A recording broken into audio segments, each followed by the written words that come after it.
Welcome back to the Anglotopia podcast, the podcast for Americans fascinated by all things British travel, history, and culture. I'm your host, Jonathan Thomas, and today we're going to go behind the ivy-colored walls of British boarding schools with someone who lived it firsthand. Our guest is Naomi Kent, CEO and founder of the Boardroom Company, where she helps executives transition into corporate board roles. I know Naomi because she's the president of the board, or president of the board for the British American Business Council in Chicago. But what makes Naomi special for our show is her personal journey. She grew up in a traditional girls' boarding school and now lives in America as a British expat. Today, we're going to dive into what boarding school was really like. Was it anything like Hogwarts? What were the daily routines, the unwritten rules, the friendships, and how did that uniquely British experience shape her into her successful business career? Whether you're a Harry Potter fan wondering about the reality behind the fiction or just fascinated by British culture, you're in for a treat. Welcome, Naomi. Hey, thank you, Jonathan. And like I said before, I really never thought I would ever be interviewed about my experience at a boarding school, but I'm so excited to share it with you. Well, we're happy to have you because as soon as you proposed this, I was like, I got to have her on the podcast because this will make a great episode. So, all right. So, please give us some background. How on earth did you end up in a boarding school in England? Because it's actually a really interesting story. Yeah, so I'll give the summary version. My father went to live in Hong Kong when he was 19. At that time, that was actually part of the UK, so you could move around pretty easily. And then my mom followed pretty soon after. They got married. They lived in Hong Kong, and then he got a job there. And then he got a job with a hotel chain. And so he moved around. We grew up in Asia. I was born in Jakarta in Indonesia. And then he got an opportunity to work in Thailand, so we lived there. Then an opportunity came up for us to live in the UK. So at about 8 years old, I came back to the UK. I went to just a regular school because my parents were living in around the London area. And then he got another job offer to go and work in North Africa, in Tunisia, in Hammamet. So one of the hotels there, it was like a resort hotel.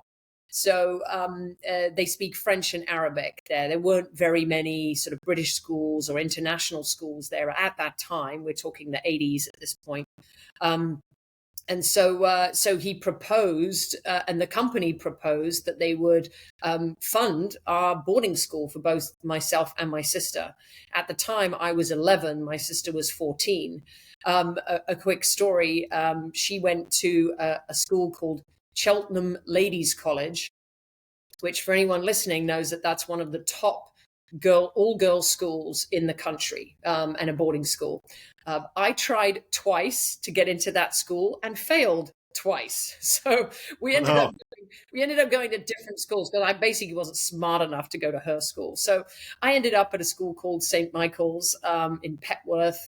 And I vividly remember my mother saying to me, and she was very upset about it. I don't think she wanted us to be, to leave the home, but she was going to go and, be with my father in North Africa. And we would go out there, 3 times a year, 4 times a year, sometimes 5 times a year. But she was very upset. And she said to me, listen, I've got some terrible news for you. You're going to have to go to boarding school. And I was 11 at the time. And all I remember was saying, oh, that sounds really interesting. That sounds like a great experience. And she was sort of shocked at my response, right? But my thought was, oh, great, no parents around, we can have fun and we can mess around. That was kind of in my mind. My sister wasn't as excited about it as I was. But definitely that was the reason why. It was because he got an opportunity to work, and it was a huge promotion for him too. So he really thought about it and thought, you know what, it's great education. Still get to see the kids, but won't be every day. But so that's how I ended up at boarding school. Oh, we're gonna have to talk about Petworth because I've been to Petworth. So you have been to Petworth? Yeah. So I buried the lead there, so we'll have to talk about that later. But Petworth is a beautiful part of the country. It is Petworth, West Sussex, yes. And the house there, the National Trust House there, is one of my favorites because of the Yes. Turners. Anyway, off topic. So, can you paint us a picture of your first day at boarding school? What was going through your mind when you arrived at this, stereotypical almost? 'Cause I've seen the pictures, which I'll put pictures up on the overlay when this comes out. What was it like showing up at a boarding school in England? Like, Yeah, so boarding schools in England tend to, at that time, again, it was 1989. I actually looked up the dates. It was 1989 when I went to boarding school, and 1996 when I left. I was there for 7 years at two schools, actually. So the first school was in Petworth, and it is since closed down, and I'll tell you the story about that later. A lot of boarding schools in England, because they've been around for so long, they were in some stunning buildings, right? So you had these very old buildings. The one in Petworth in West Sussex was it still actually had bricks in some of the windows, where during the Second World War they had to actually, put blackout windows essentially. So it had a lot of history. You walked into the front entrance, beautiful black and white tiled floor, this massive fireplace right in front of you, in this staircase that just, again, it looked regal, right? So it was just quite it was quite impressive when you walked into the main building. And then, of course, as you went around the school, there were more modern buildings that had been built.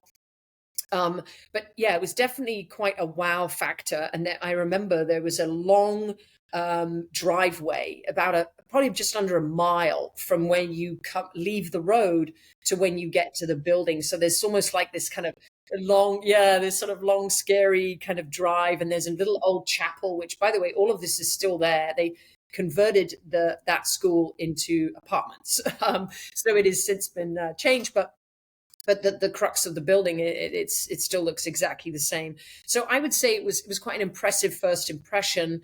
But then I remember the first night at school. So your parents have all left, right? They've said goodbye. They've left you there. And I remember I was in a dormitory, but we called it a dorm, right? With it was 8 total. So there were 4 bunk beds. And I remember, lights out. I don't even remember who did the lights out. It was probably the woman that sort of worked there.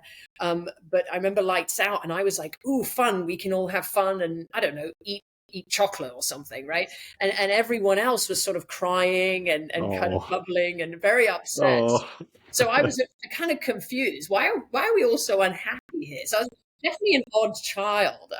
I didn't sort of have that emotional separation, but a lot of kids did. So it was I think it was a tough time for a lot of kids, especially we were young. There was one kid that was 9 years old that was there. And again, a lot of them, it was their parents that had to go abroad, and they didn't have proper schools in some of these countries. I think things have since changed, but yeah, it was a little bit traumatic for some people, but for me, it was fun, right? It was something fun to do. So. You're like, when's the party start? Come on, let's have our stereotypical adventures, right? Yeah. I mean, we had something called a tuck box. A tuck box was we all had very similar boxes. You just, I don't know, they had maybe like a brochure, and you bought it from a brochure or something. I don't know how we all got it, but it was a wooden box, pretty big, and it had a latch on it, and it had a latch so that you could put a padlock on it. And I had my name on it. And by the way, everything had my name on it. Everything. So we had to sew my name into my socks, my underwear, my tops, my shirts, everything had my name in it. So because you did laundry, right? No one knew whose was what. So you had to have your name. So anyway, this tuck box had your name on it. And of course, your parents would fill it up, right, when they came to see you, and then it would either disappear because someone stole it, right, or you would just eat it. So I was definitely like, oh, let's have get tuck, and there was a little shop in the school, and you could buy tuck, which was packets of, we call them crisps, right, packets of chips, chocolate bars, or whatever it might be. So yeah, we just ate basically. So, for American listeners who may only know boarding schools through Harry Potter, what's the biggest misconception that you'd like to clear up about boarding schools? Yeah, well, okay. Let's mention I was there in 1989 to 1996. There have been a lot of changes, and even when we were kids there, we were told that boarding schools are a lot nicer and a better place to be than they were years ago. So I think in general things have often have changed. There are some strict rules. I mean, you're a school responsible for hundreds of young girls. There have to be rules. You can't go out at night. You can't, there's got to be some rules around it to keep you safe. So that's one thing. But there was one particular incident where, and each teacher was a little bit more strict than the other, right? But there was a situation where we were in a room, and one girl who was in our class, this was not in a classroom. This was in our, in our sort of where we lived and where we stayed and where we slept. She was shouting. The teacher walked in, and she said a swear word, and she said, "Right, come over here. I'm going to wash your mouth out with soap." And so she did get her mouth washed out with soap. So I don't know if that's in the movie. I haven't watched all of them, but she definitely got reprimanded for that. And then, we had, we were disciplined. We were, somebody was, the ruler on the back of the hand. Again, this is the early 90s, right? Again, I don't think it's happening now, but certainly we saw that. And we were given sort of strict rules to follow. But is it exactly like it? No. Did we wear uniforms, and was it all very formal? Yes, it was, and it still is. It still is today. So, my listeners are usually most curious about nuts and bolts kind of things when it comes to Britain. So, can you walk us through a typical day at boarding school, like from the wake up bell to lights out? What was daily life like? Yeah, so the way you say a wake up bell, that's funny, because this is what would happen is there would actually be a physical bell, like almost like the one on a church, right? So they'd have it in their hand, and God, I'm going to forget her name. I should have remembered her name. But anyway, she would come around with this bell, and you would hear it coming. So you'd slowly hear it coming down the hall, and she'd just doing, and then she'd open the bedroom and just ding this bell, which was so annoying, right? And she had to see you all get out of bed. So we'd all get out of bed, and then she'd leave, and we'd all get back into bed. So that would be the start of the day. And then, of course, we would sort of get ready. Again, always in a room until I got to the age of 16, 17. I was in a room with about 3 to 4 girls at any time. So it was big rooms, but we had our own little bed, which, by the way, the beds that we had in that school do look like the ones you probably think of in your mind. They're sort of like the hospital beds, right? So we'd go out, we'd go to class. We'd actually, every morning, we would all have to go into the chapel, and you would say, some sort of prayer. And it didn't matter what religion you were from, you had to go in there. So it wasn't, for us, it didn't feel like a religious daily ceremony. It was a little bit like, you go in and sort of, I don't know, kind of say your promises for the day, or you say something good for the day. It was more like that. I don't think we saw it as a religious ceremony, but there, it essentially was in a sort of Church of England church, right? Because this was a Church of England school. And by the way, that's another point. Each school, I'm sure it's the same here. There were different religions. Some were Catholic, some were not, etc. But this was a Church of England. So we would do that every morning. You had to go, and it was just 5-10 minutes, and then we'd start our classes. We would get breaks. You could go up to your room in some breaks, but not all of them. So sometimes you had to stay downstairs, and then you'd have lunch, snacks and all sorts of things that were prepared. I know we're going to talk about meals in a bit, but and then in the evening we would have homework. So we would have to go into the library and do our homework together. I was much more of an athletic kid, so I would want to go out and swim. We had a swimming pool right there. We had beautiful, the grounds were huge. I mean, they went for miles and miles. So I used to do a lot of long distance running, which I still, I did throughout my life. And then we would also have quiet time, they called it. I don't remember what that was, but you couldn't chit chat and talk. It had to be just homework and getting on with things.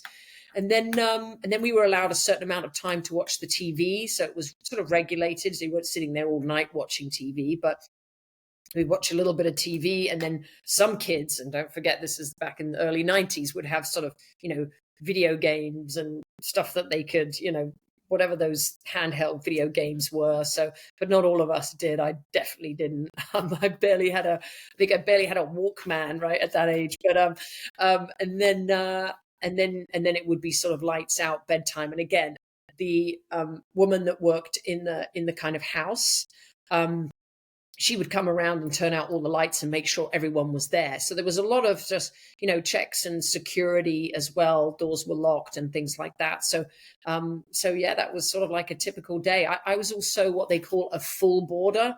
A full boarder or an international boarder is someone who stays over the weekend.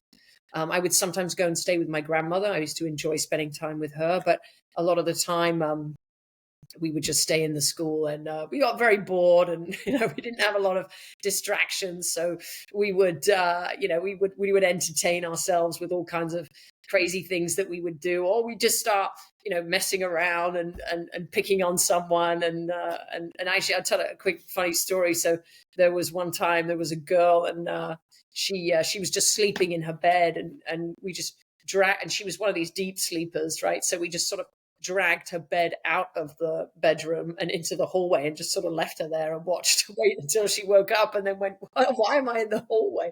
So when we would play jokes on people and we would mess around. So that was a lot of what we did as well, because we were getting bored.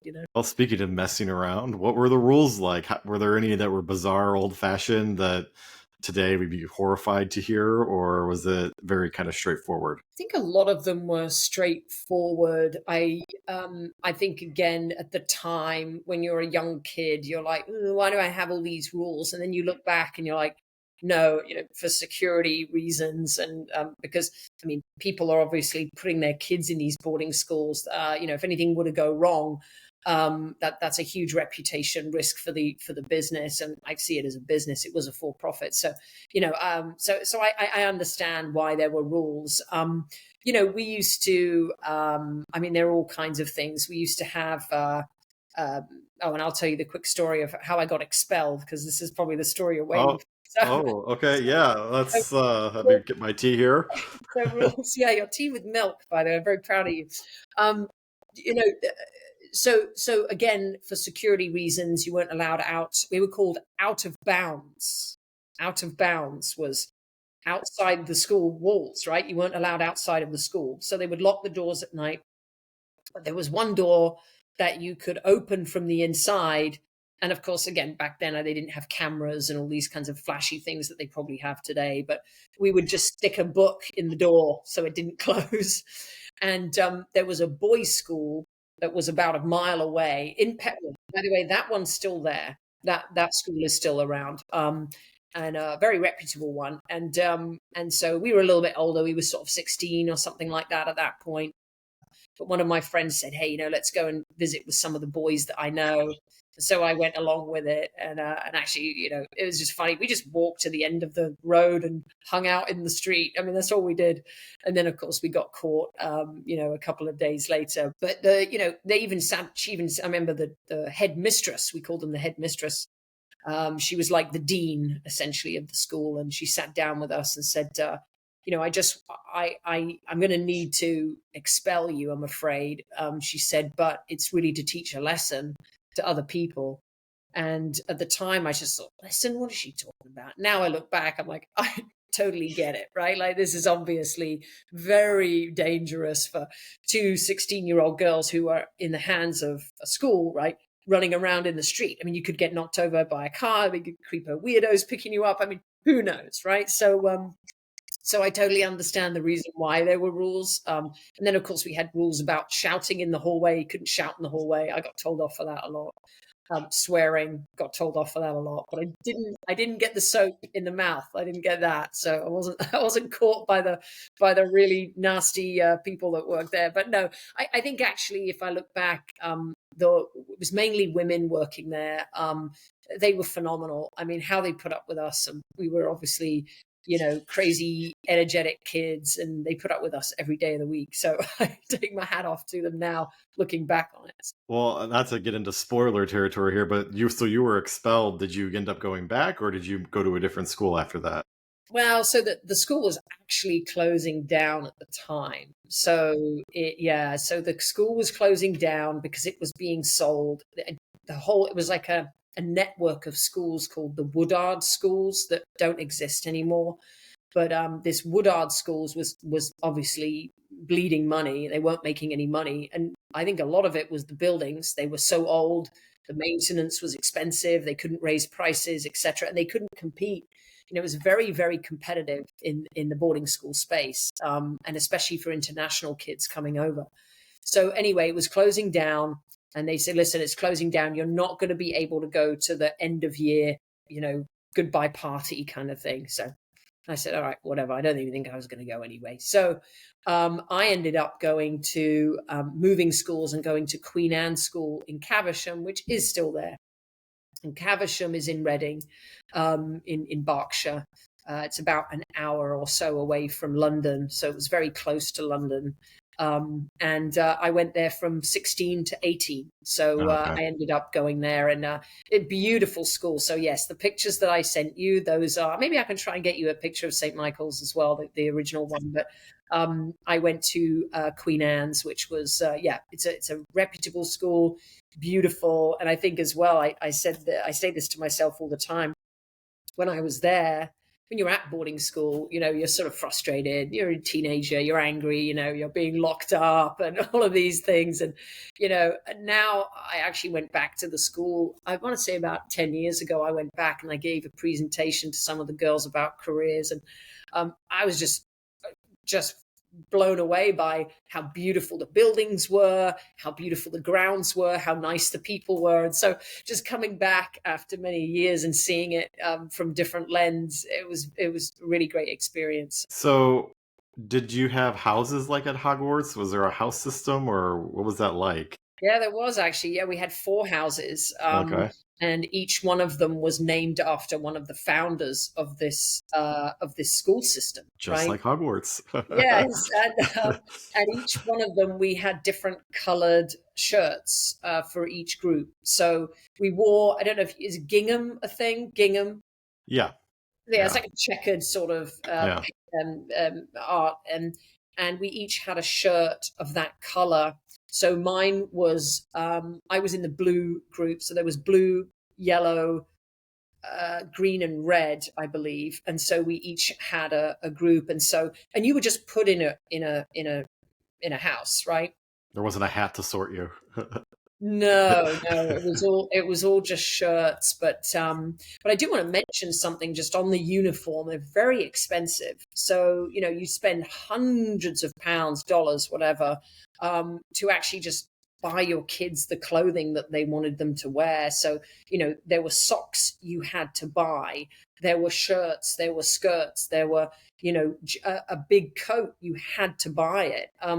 A swimsuit, you had to buy the swimsuit with the name of the school on it. So, there was very military style type, entrance into some of these schools where you really had to have the right. But yes, they all had houses, and you would stay in the rooms with the people from your group as well, and you stayed with them the entire time. You never changed.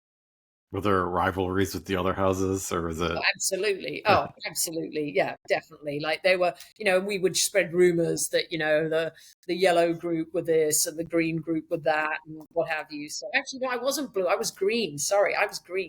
Green. Now I remember who was in my group as well, like who was in my house. But yes, yeah. So, what were meal times like? Was the food really as terrible as stereotypes suggest, or was it like a great meal every time you ate there? I don't think it was that bad, actually. I think the food was actually pretty good, and we got a lot of snacks and things. I'll tell just a funny story. At about 4 o'clock in the afternoon, just after maybe school had ended, I guess. I'm just kind of guessing at the moment because I can't really remember. But we used to have tea, of course, tea with milk, right, and toast, right, and they had bread, sliced bread, and you had Marmite, of course. You had butter, and then jam. I think that was it. It was Marmite and jam and butter. we would just sit and eat so many pieces of toast. I mean, I can't even tell you. I don't know. We were obviously like burning energy all day because we were, as teenagers do. But I remember we would often have like competitions to see who could eat the most number of pieces of toast, and who could put the most butter on it and the most Marmite. And again, we're bored, right? We've got really nothing else to do other than compete and play stupid games. So yes, there was like this toast thing, and yeah, just a lot of tea. There's a lot of teas Britain. So yeah, That's funny. One of my, I've been at the Anglotopia game for a long time, but when I first started traveling to Britain, one of the funniest things I noticed was that how the British consider toast to be a treat, and as an American, that's such a bizarre notion. Toast is a treat; it's just toast, but toast is a very important part of the British diet. yeah. And I remember they had like industrial toasters, so you could put like 8 pieces in at once, and cha-chung, and down it goes. So yeah, it was made for volume. I'm sure you miss proper toast here in the U.S. Because we don't. Our bread's terrible. The bread in England, the sliced bread is very, very good. Yeah, it goes off very quickly because it's much more fresh. But yeah, Yeah. it is still one of the best. So, what happens when you get sick at boarding school? Where do you go? Yeah, so you go to the sanitarium. It's Oh called dear, that sounds sanitarium. terrifying. It's as bad as you think it is. We used to call it that. We used to call it the San, right? So first of all, you didn't want to go to the San. It was It was in this very old part of the building. It had creaky floors. Or first of all, it was just didn't look nice. Probably smelt kind of like it was just a bit of an old building, a bit dusty.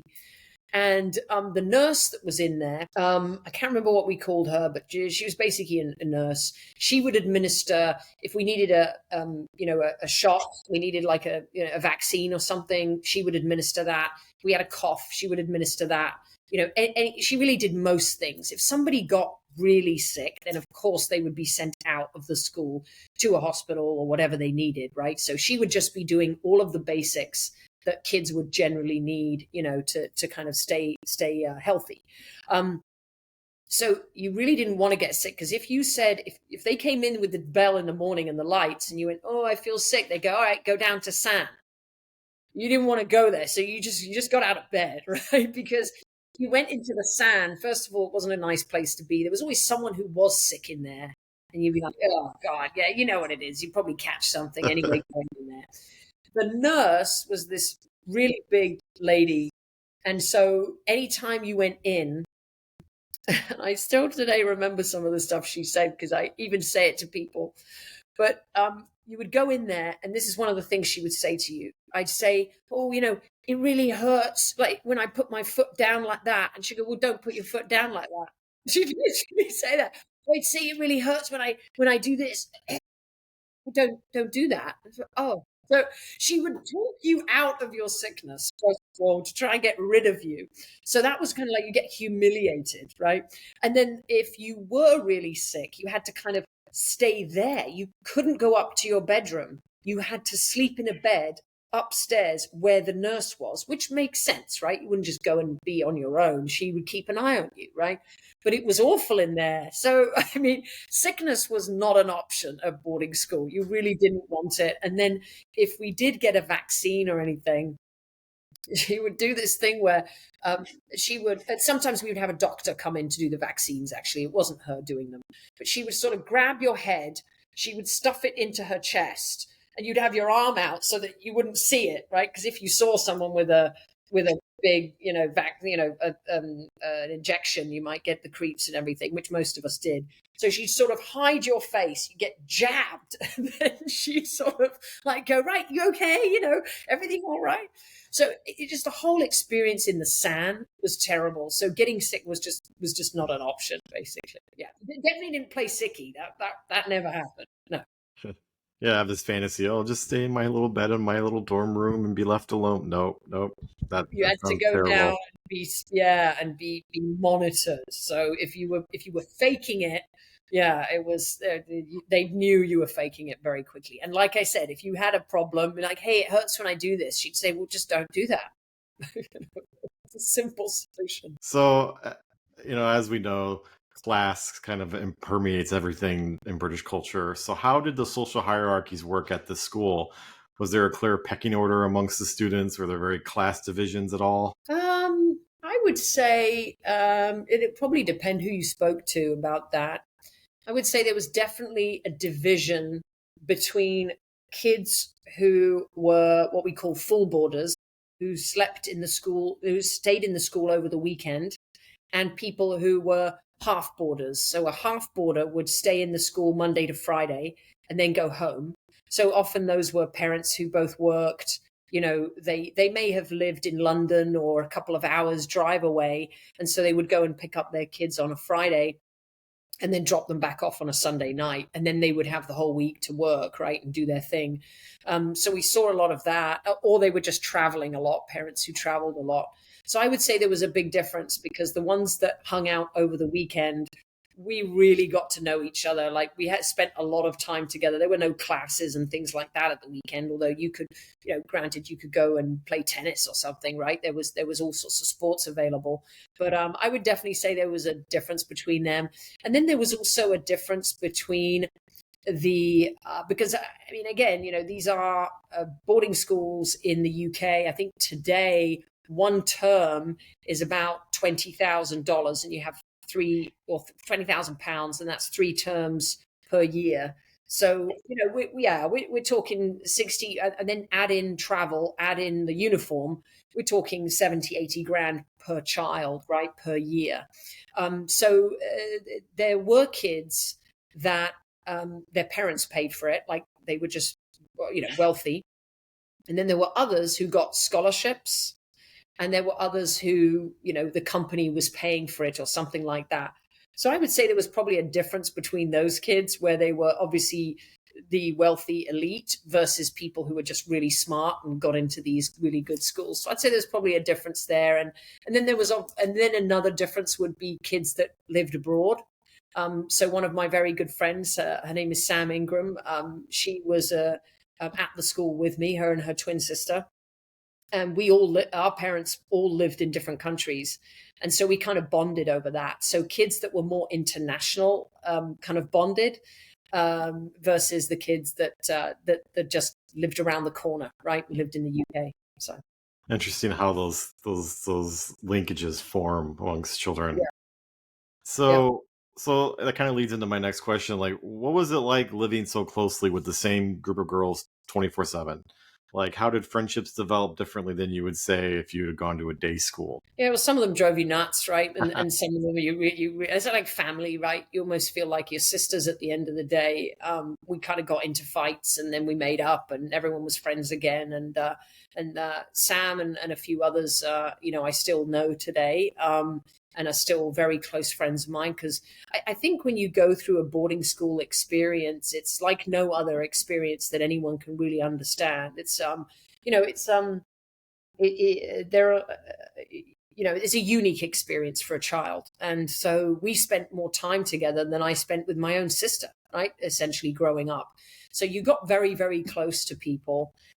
For me, it definitely taught me, I think if you're an only child, you have your parents doting over you, and it's sort of whatever you want, whatever any time it's you sort of call the shots. But at boarding school, it's just not like that. I had a sister, but for kids that didn't have any brothers and sisters, I think it was actually a really good way to get their kids, around other kids, right? And to understand what sharing is all about, and to sometimes fall out with people and have to make up, and to have to be empathetic, and, see things from other people's perspectives, right? And stick up for yourself. Sometimes, you were getting bullied, or someone was spreading a rumor about. Imagine school all day, all night, all weekend. I mean, you had to stick up for yourself, and you had to be independent. So I think that all those experiences helped us to bond as a group. But Sam is definitely a really good friend of mine still today. I consider her one of my very close friends. So I think you definitely do, based on the experience, traumatic or not, right? Sort of traumatic experience, or a healthy educational experience as well. Well, it sounds like it really helps prepare you for the adult world because the adult world is terrible and you are going to be challenged constantly. And so to learn all that when you're young and formative, it probably helps equip you, as an adult. Oh, I absolutely think it does. And if people are thinking, should I send my child to boarding school? I often say to them, are they emotionally strong? Are they emotionally strong kids? If they are, they're going to really enjoy boarding school, and it's actually going to improve their emotional intelligence. It's going to improve their people skills because you have to interact with people a lot. They're going to be more independent. And I think they, again, I could be wrong, but I do think it drives kids to be more ambitious and to, because they're around a lot of ambitious children too. And they're around a lot of kids that have, great guidance and mentors. And so it's good for kids. So I personally think it's a good thing. And I think that if you, like I said, if you're emotionally strong as a child, you will really benefit from being in a boardroom environment. For me, it was definitely independence. I saw things a little differently. This was an all-girls school. I never saw, and it was me and my sister, so we never got treated any differently from the boys. So there was no disconnect, right, in terms of gender. And I think that served me well in my career. I've never seen myself as different. I've fought to get promotions and jobs like anybody else. I've not seen myself as a victim or anyone who has anything special, or I feel like I have to fight to get things just like everyone else. And so maybe some of that is down to boarding school, maybe not. I can't put my finger on it specifically, but I think it does. It definitely drove me to be more ambitious and to think about the world a little differently, because again, the teachers were very, very good. The education you get at boarding school is very, very good, very high quality.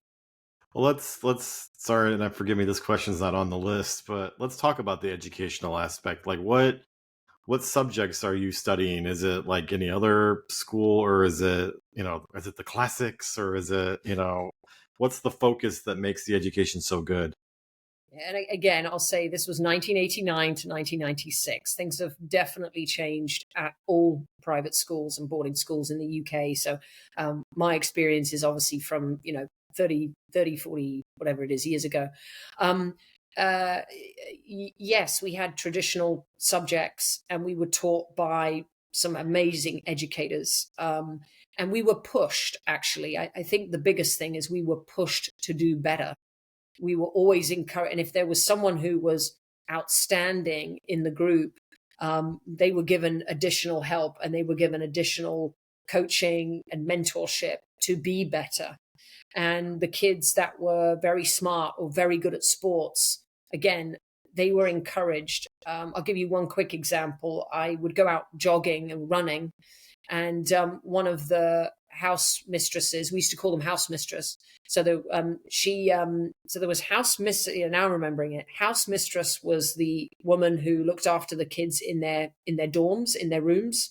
And then there was headmistress, was obviously the dean sort of role, the head of the group. Anyway, so one of my house mistresses saw me running and said, "Hey, I think you're pretty good at that. You should do more of that." So she said, "Why don't you do it in the morning? Why don't you wake up early and go and train and work out?"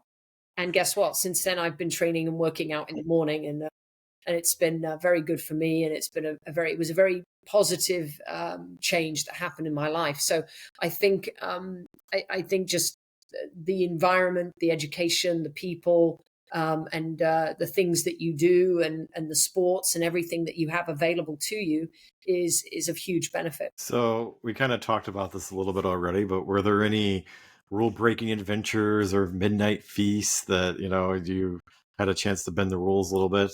Apart from sneaking out in the middle of the Yeah. night getting caught, yes. So yeah, midnight feast. I mean, absolutely. We would a tuck box. It was a tuck. It was tuck. So we used to do that. I think we also used to. I mean, I probably should have chatted with with Sam actually beforehand, but we used to do all sorts of things. We used to hide people's things, and so someone would, or literally they'd be at their, because we had all had a chest of drawers of our own, right? Be at their chest of drawers. They'd be doing something. They'd walk out the room. we just remove everything or just move it all around, right? And then just get back into bed and pretend like nothing had happened. So we were always playing jokes and messing about, and we would hide someone's bag, and everybody was dealing with it at some point, right? It was almost like a bunch of sisters, right? It's like your siblings. You're always kind of messing with each other, and then younger kids would kind of come into the school, and we would actually have mentors for some of them. So you would have we call it I can't actually remember what we called it, but there was a name for it, like a big sister or a mentor or something like that. And so people would often sort of, shadow and chaperone people who came into the school.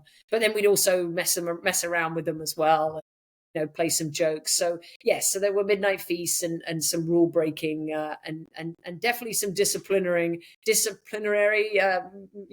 places as well. And we what is it when you get you can't do anything at the end of the day, you get, what's the word? God, I've totally lost it. I don't talk about schooling much anymore. You get sort of not put in a corner if you got told off, but yes, you would kind of be isolated from the rest of the school. So we would get some of that as well. But we deserved it, by the way. We 100% deserved it. This was not unnecessary, disciplinary. This was definitely worth it. Well, was there corporal punishment, or that had already been phased out? No, so I did see some rulers on the back of the hand, the mouth washed out with soap.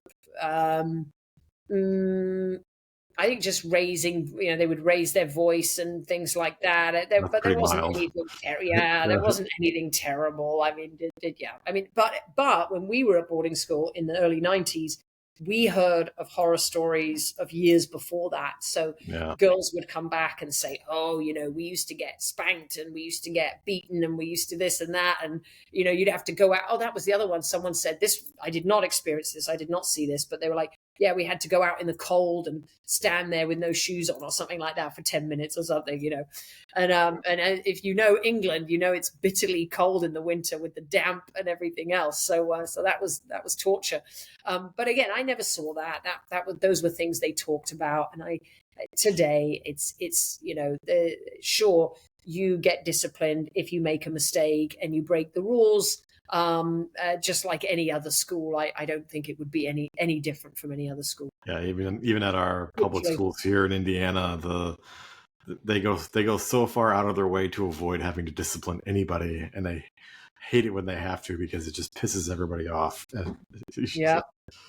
So, how did you handle homesickness, especially when you first started, or were you homesick because you had a very international childhood? So I'd say it went in waves, right? So, when you were having a really great time at school and everything was fun, you didn't even think about your family. And then when it was a more sort of quieter time, or, you just weren't, for whatever reason, you weren't in a good mood, then you would probably get, I think people got pretty homesick, and I think a lot of kids did. A couple of things. We would write, letters to our parents, and the teachers would read them, and often say, I think you should change this, like, hey, you've written, I hate school, I hate it here. They're like, your parents aren't going to want to read that, right? So it was also like our if we did miss our parents, and again, we didn't have phones, right? There was a physical phone on each floor of the building, and it would ring really loudly, and whoever picked it up, and they'd say, hey, I want to speak to Naomi or whatever, and then someone would yell for me, and the next person would yell, and then I'd come out and oh, you got a phone call, right? That was probably the most exciting thing of the day, right? Was to get a phone call. And back in those days, you didn't get a phone call every day. It was maybe every other day or maybe once a week. But the school definitely tried to limit the amount of kind of interaction you had with your parents if you weren't having a good day, because no parent wants to hear their child like crying down the phone about how miserable they are at boarding school, right? That's the quickest way to go, right, get them out. And also, kids had good and bad days, right? Some days those kids were the happiest kids, and then other days they missed their parents. So I would say you had to manage that. And now I see it from a different lens because I'm older, and I can see it from a reputation perspective. The school wants to make sure that kids are happy. So I think a lot of kids got surprise visits. I know one time my dad came and did a surprise visit, which was lovely. And so, again, and I used to go out to North Africa to visit my family. My parents and my sister would come with me, and we would go probably 3 or 4 times a year. So, and by the way, private schools in the UK, you have 1 month at Christmas, 1 month at Easter, and you have 2 months during the summer off. Wow. So yeah, so this was some extended vacations that we had too. So it wasn't. There was a lot of time that we did spend with our parents when we were there. What were your favorite and least favorite subjects? I would probably say it was the sciences. We had Latin. We had Latin class. So my logic, and because I had just started, going to visit Tunisia, I started learning French. And I really liked learning French because I could see the value in it, right? There were kids and we would speak together and I could communicate with people and I could be sociable, and that was what I enjoyed. But then when I sat in the Latin lesson and I kept asking, who speaks Latin in the world? And they're like, well, no one.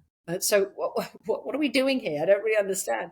But obviously years later, again, hindsight, years later, you realize that it's actually very valuable and it's the base of all languages. And actually it's very good to learn. But was it practical, and did it help me, visit different countries or get better at my academic career or in my career after that? Probably not. But yeah, we had Latin, and then we played lacrosse, which is probably unusual for Americans to hear because it was a predominantly a female sport. We did not wear a helmet, so we often got hit in the face with the ball. So we had black eyes and all kinds of things. And if I remember rightly, but in both schools I played lacrosse, and I was on the attacking side. But our teams were terrible, so I spent a lot of time just standing there waiting for something to happen that never did. So so we were not the best. But I did a lot of swimming, I did a lot of running. I did a lot of other things as well. So now that you're living in America, do you find yourself having to explain the boarding school experience to Americans, and how do you do that? I'll be honest, Jonathan, this is probably the most amount of explaining I've ever done since I left when I was 18. So I really, it's funny. I think if you have not experienced it, it's not particularly interesting, or it's difficult to relate, right? And I even actually, my friend Sam, she has 3 kids, and when one of them was 11 or 10, actually, she went to boarding school when she was 10. One of them was 10. I said, Sam, you remember you were 10 when you went to boarding school? And she just looked at her son and she was like, there's no way I could send him to boarding school. Like, it just seemed so foreign to her, even though she had been through boarding school. But, I think for a lot of people, and even she'd been through it, but for a lot of people, it just seems very strange. And when they look at their young children, they think, oh my gosh, I wouldn't want to send them away for any period of time. I want to spend time with them. But saying that, and my parents didn't either, by the way. They didn't do it for any other reason other than it was just a phenomenal career opportunity for him, and it paid off in the long term. But actually, we really enjoyed it. I had a great time. I actually think it was better for me to be in that environment as I was growing up than to have been in a day school with boys within a co-ed school. So personally, it worked out for me. So I think it's very difficult for people who haven't been there to really understand what it's like. And as you said, people have these kind of, visions of Annie, right, an orphan, right, in a sort of boarding school. And don't get me wrong, I'm sure in the years in the past, they were probably more aligned with that. But today, boarding schools, and I know because I keep in touch with the Queen Anne School, but it's a very modern, it's a great education. It's a very modern experience, and it's a very safe place for kids to grow up and to learn and to be educated. And they're around amazing people, right? You're around other high achieving, highly educated people. and you get to know them on a very sort of personal level. So you really do build great relationships. So I think for relationships, environment, education, I think all of these things are really good. But yes, if you've not been through it, it can be a difficult one to explain. Huh. So after all that, what happened after boarding school? How did you end up in Chicago? Yeah, so after boarding school, I actually took a year and sort of went abroad. It's called a gap year. I'm sure you've heard of that. And I went to France for 6 months, and I went to Spain for 6 months, and I applied for colleges while I was there. And then I came back to London. Well, I came back to the UK, and I really wanted to be in London. That was sort of like a big city that I thought would be vibrant and exciting, and it would be somewhere I wanted to go. And so I applied for some colleges in London, and I got into London South Bank University, which, by the way, uh, effectively got me to the United States. I'll talk about that in a minute. But so I studied there for 4 years. It was a 3-year course, but so it was 2 years of study, 1 year of work experience. So you actually went to do internships. And I went to France and Spain because I was doing French, Spanish, and international business. And then the 4th year, you came back and you did a final year of study. So it was 3 years of study, but 1 year of internship.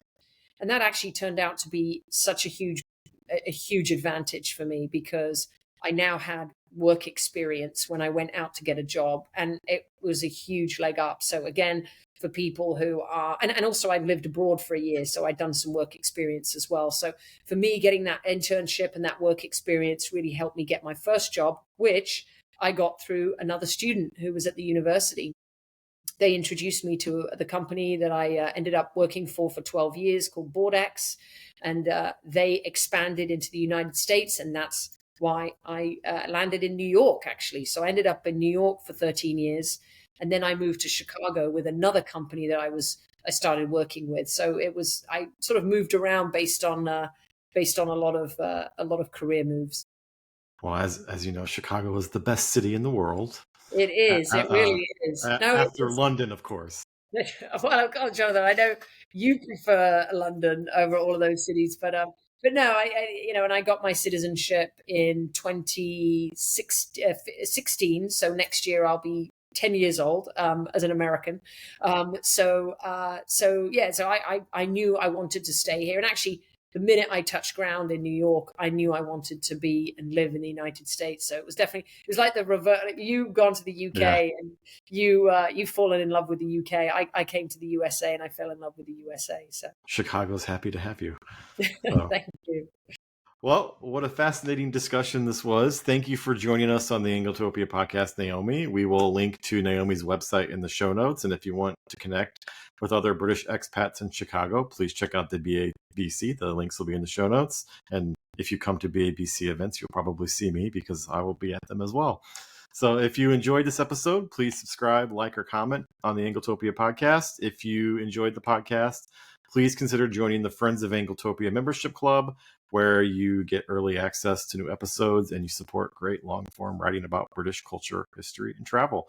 So join us next time as we continue exploring the people, places, and stories that make Britain's cultural heritage so endlessly fascinating to discover. So thank you, Naomi. Thanks, Jonathan. It's been a pleasure. Thank you.